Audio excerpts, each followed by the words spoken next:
नमस्कार, मैं हूं रिजवान अहमद सिद्दीकी। आप देखना शुरू कर चुके हैं सबकी खबर। मध्य प्रदेश का बीना रिफाइनरी की वजह से चर्चित है और वहां का डेवलपमेंट भी हुआ है, लेकिन कभी कभी ये विकास कुछ लोगों के लिए मुसीबत का सबब भी बनता है। जाहिर है, दिया तले अंधेरा है। जो रिफाइनरी से 1 किलोमीटर दूर और 5 किलोमीटर तक ये नो डेवलपमेंट जोन बना दिया गया है। और जाहिर है, जब नो डेवलपमेंट जोन होता है तो वहाँ होने वाली कोई भी गतिविधि बिना स्थानीय जो समिति बनाई गई है इसके लिए, क्षेत्रीय विकास नियंत्रण समिति, उसकी अनुमति के संभव नहीं है। और इससे प्रभावित हैं वहाँ के स्थानीय लोग। स्थानीय लोग ये कष्ट झेल भी रहे हैं लंबे समय से, और कहीं ना कहीं उन्होंने इसे नियति भी मान लिया था। अब किसी का खेत है तो वहाँ एक झोपड़ी भी अगर उसे बनानी है तो वो उसके लिए आसान नहीं है, उस पर प्रतिबंध है। किसी का घर वहाँ आसपास है, अगर उसमें कोई मरम्मत करना है तो भी वो अनुमति का मोहताज है। लेकिन लोग इसको बर्दाश्त कर रहे थे, लोग इसे सह रहे थे, इसलिए कि वो इसे बीना के विकास से जोड़ते थे और अपनी अस्मिता से भी। लेकिन अब समस्या कुछ और है।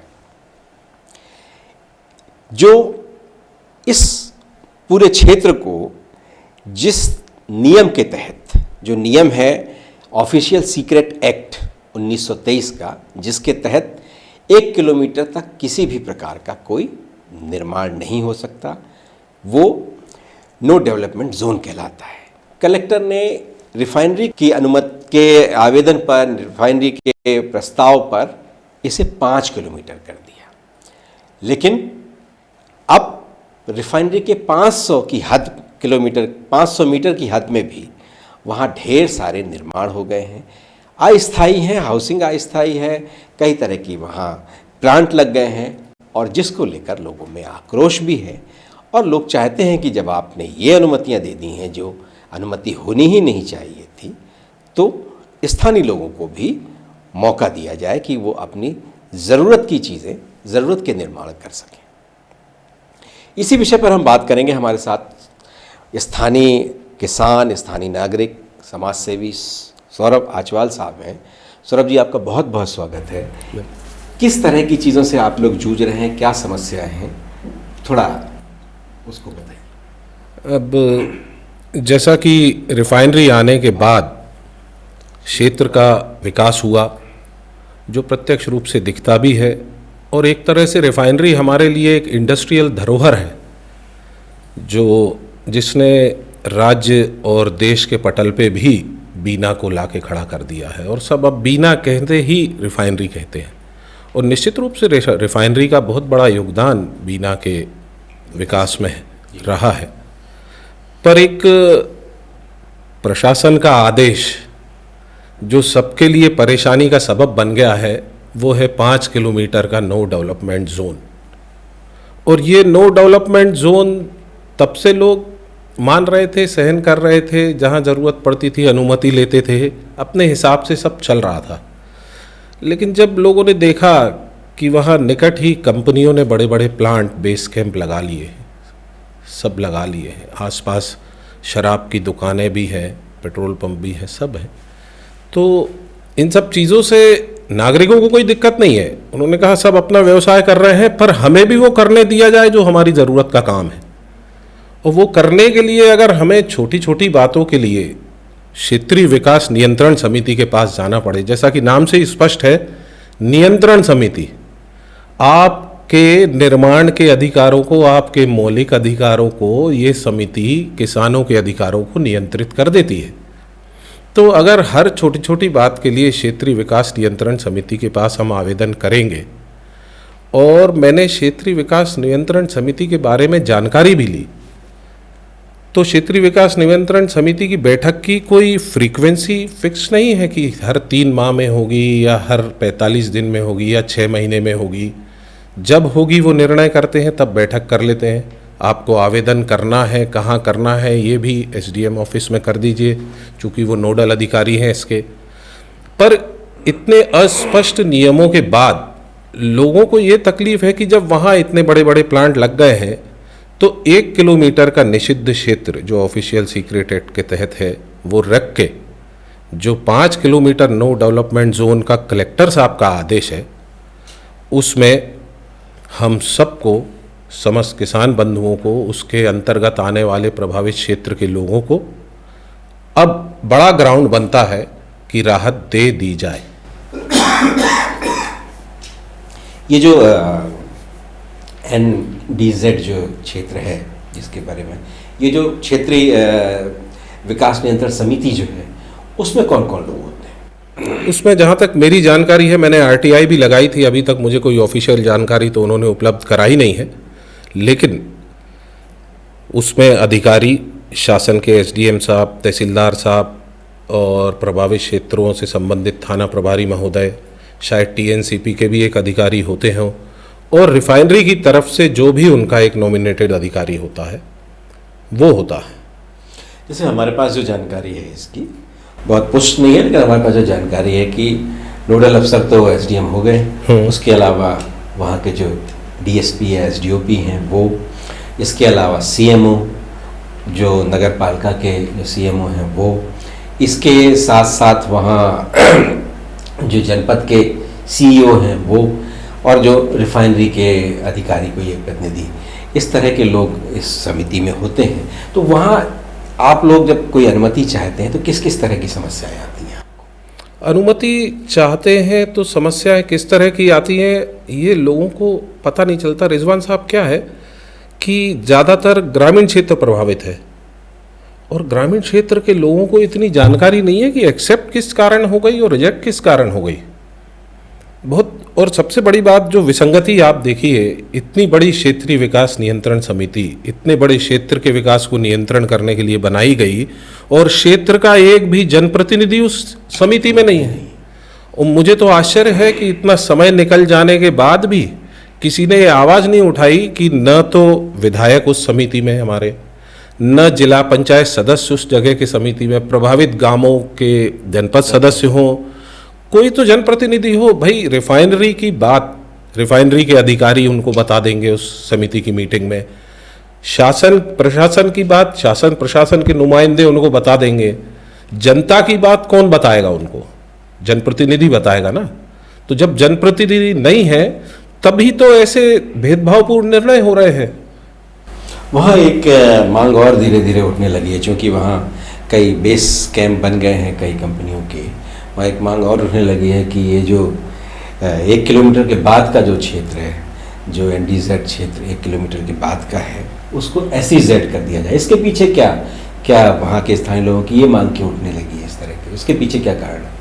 प्लान डेवलपमेंट होगा, नोटिफाइड डेवलपमेंट होगा, गवर्नमेंट नोटिफाई करेगी उस एरिया को, तो विकास कैसे होता है दिखेगा। अब जैसे AKVN कोई इंडस्ट्रियल एरिया बनाती है तो हमें नज़र आता है रियायती दरों पे प्लॉट मिलते हैं, पूरी बिजली की सुविधाएं, पानी। जब आप SEZ बनाएंगे तो वहाँ नियंत्रित और बहुत अच्छा विकास होगा, प्लान डेवलपमेंट होगा और निश्चित रूप से शासन का राजस्व भी बढ़ेगा। और इस तरह के मामले जो आते हैं बार बार, ये नहीं आएंगे और सभी विकास चाहते हैं।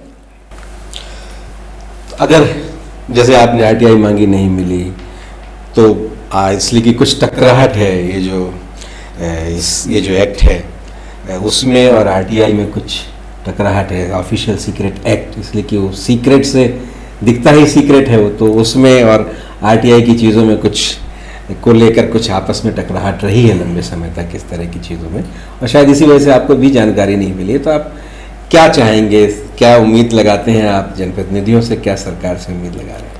नहीं, मैंने तो रिजवान साहब ये RTI ऑफिशियल सीक्रेट एक्ट को लेके नहीं लगाई थी। मैंने लगाई थी, मुझे एक कॉपी उपलब्ध करा दी जाए 5 किलोमीटर नो डेवलपमेंट जोन का जो विषय है उसको लेकर, और क्षेत्रीय विकास नियंत्रण समिति का गठन, उसके कार्य और इन सब विषयों पे लगाई थी। ऑफिशियल सीक्रेट एक्ट तो सीक्रेट रहा ही नहीं, वो तो गैजेट में प्रकाशन हो चुका, सबको मालूम है और हम तो मान रहे हैं ना, उसको सभी मान रहे हैं, सम्मान कर रहे हैं उसका।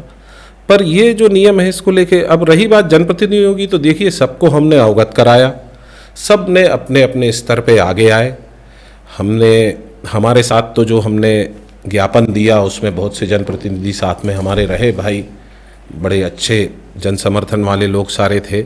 इसके अलावा वहाँ की जो विधायिका हैं निर्मला सप्रे जी, उन्होंने भी, उनसे मुझे मालूम पड़ा, उन्होंने भी जब सीएम खुरई आए थे तो उन्होंने लिखित में दिया, और ऐसा उनका कहना है कि अब ये फाइल आगे बढ़ चुकी है और जल्दी ही राहत मिलेगी क्षेत्र को। और वहाँ के पूर्व विधायक जो महेश राय जी हैं, उनको भी हमने इस बात से अवगत कराया था, तो उन्होंने भी उसी दिन खुरई में, जैसा उन्होंने बताया कि खुरई में सीएम साहब को ये दिया है। और निश्चित रूप से इस अव्यवहारिक कानून से, इस भेदभावपूर्ण रवैये से क्षेत्र की जनता को हम लोग दलगत भावना और हर प्रकार की भावना से उठ कर क्षेत्र की जनता के हित के लिए इस नियम को हटाने के लिए तो पूरी ताकत लगा देंगे। नो डेवलपमेंट जोन में जो ठेकेदार कंपनियां हैं वो यहाँ पर अपने कैंप बनाए हुए हैं, जो सुरक्षा की दृष्टि से काफी खतरनाक है। 1 किलोमीटर 5 किलोमीटर का नो डेवलपमेंट जोन है। इसमें लगातार धरना आंदोलन चल रहे हैं, लेकिन भी शासन प्रशासन की ओर से कोई कार्रवाई नहीं हो रही है। स्थानीय मामला है। मैं हमारे मंत्री जी, सांसद जी, जिला अध्यक्ष और हमारे सभी विधायक लोगों से बात करके उसमें आम जन को दिक्कत ना आए इसकी चिंता करेंगे। सरकार जनता के लिए, और जनता को निर्माण हो, विकास हो, लेकिन जनता को तकलीफ ना हो, ये हमारी जिम्मेदारी है। अध्यक्ष जी, लेकिन बात तो सुरक्षा की बीना के लोगों की, बिना के लोग सुरक्षा की बात है, लेकिन ये जब आम आदमी वहाँ पे कोई निर्माण नहीं कर सकता तो आखिर कंपनी कैसे निर्माण कर रही है? 5 किलोमीटर में किसी भी वो संज्ञान में आया, उसके लिए प्रशासन से बात करेंगे कि उसका कोई रास्ता निकल जाए और जनता को किसी भी तरह की दिक्कत नहीं। नोटिस दिया जो उसके बाद भी काम कर रहे हैं, आपने बताया, मैंने कहा संज्ञान लेंगे। जी जैसे कुछ में जो एक जानकारी ये भी आ रही थी कि कई जिलों की सीमा लग जाती है इस 5 किलोमीटर, जो अब वो कहाँ है, कैसे है, जो प्रतिबंधित क्षेत्र है, जो एक बोर्ड वहाँ लगा हुआ है, उसमें लंबी चौड़ी सी बड़ी सी इबारत लिखी हुई है वो बोर्ड, वो अपने दर्शकों को भी दिखा रहे हैं वो बोर्ड। तो क्या लगता है, और भी कई जिले इससे प्रभावित, के सीमा भी प्रभावित होती है इससे? देखिए कितना जो उसकी इबारत आप मजमूत देखेंगे तो परिधि या व्यास नहीं लिखा है, 5 किलोमीटर लिखा है। और आप परिधि मान लें या व्यास मान लें, जिला विदिशा और जिला अशोकनगर भी उसकी जद में आ जाएंगे। तो क्या वहाँ इन नियमों का परिपालन हो रहा है? तो क्या सिर्फ सागर जिले के किसानों से ही खतरा है, ऐसा लगता है प्रशासन को? और वहाँ इंडस्ट्री लग गई है तो इंडस्ट्री से नहीं, सिर्फ किसानों से और आम नागरिक ही खतरे का सबब बन पाएंगे क्या, ऐसा लगता है प्रशासन को इस नियम के अंतर्गत? क्या तो इसलिए प्रशासन जनता की सुने। बिल्कुल, धन्यवाद सौरभ आचवाल जी, आपने हमको बहुत महत्वपूर्ण जानकारी दी, हमारे समय दिया।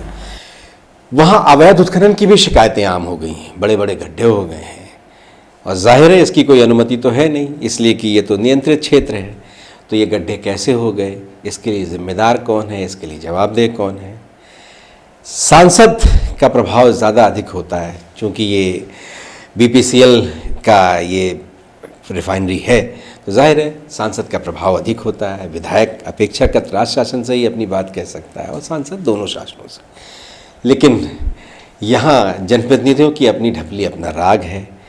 कोई मंत्री किसी के साथ है तो कोई पूर्व मंत्री किसी के साथ है, तो सांसद किसी के साथ है, तो विधायक अभी किस पार्टी का है यही तय नहीं है। ऐसी बहुत ढेर सारी समस्याओं के बीच परेशान और प्रभावित हो रहा है स्थानीय व्यक्ति, स्थानीय नागरिक।